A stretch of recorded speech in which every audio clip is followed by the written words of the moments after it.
2020 presidential election approaching very quickly, I'd like to address a few things in the area of voting.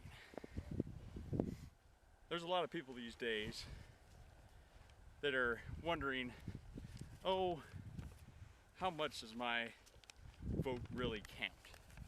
Well, folks, I've got one answer for that, and that is, let's multiply 1 times 2 million. What does that equal? 2 million. Let's multiply 1 times 25 million. That equals 25 million. So every person that says, oh, my vote doesn't really count, so I'm not going to vote, add them up, and you've lost an election. Another thing is, how much is your vote worth? Well, I looked up some statistics today on how many soldiers, American soldiers, have died since our nation's founding in major wars. And I found 1,304,680 people, soldiers, gave the ultimate sacrifice to keep our nation free. That's a lot of people, a lot of blood. How much is their blood worth to you?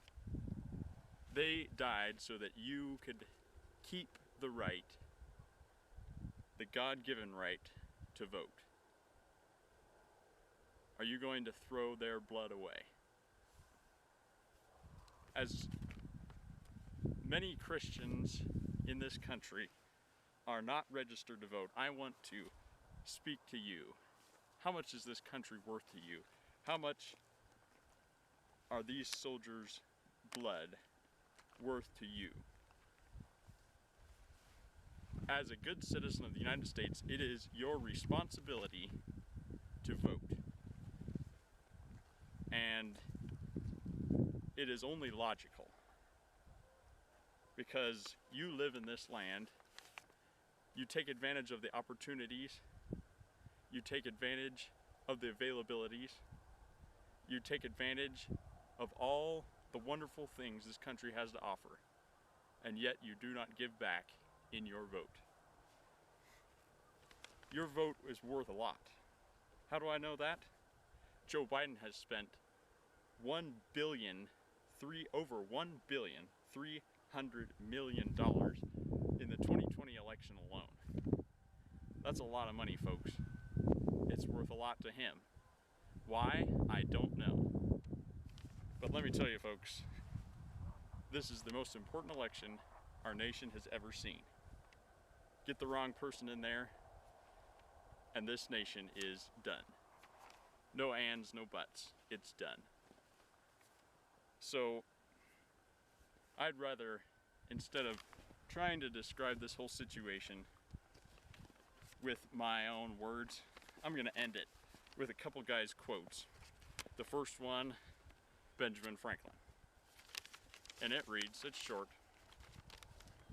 "He who would trade liberty for some temporary security deserves neither liberty nor security." Then I'll go to Daniel Webster.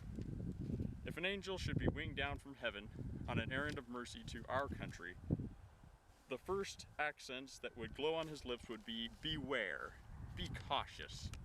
You have everything to lose, nothing to gain. We live under the only government that ever existed, which was framed by the unrestrained and deliberate consultations of the people.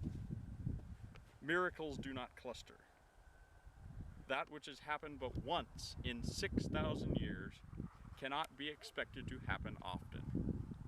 Such a government, once gone, might leave a void to be filled for ages with revolution and tumult, riot and despotism." Having said that, this election, from every polling place and every mountainside, let freedom ring.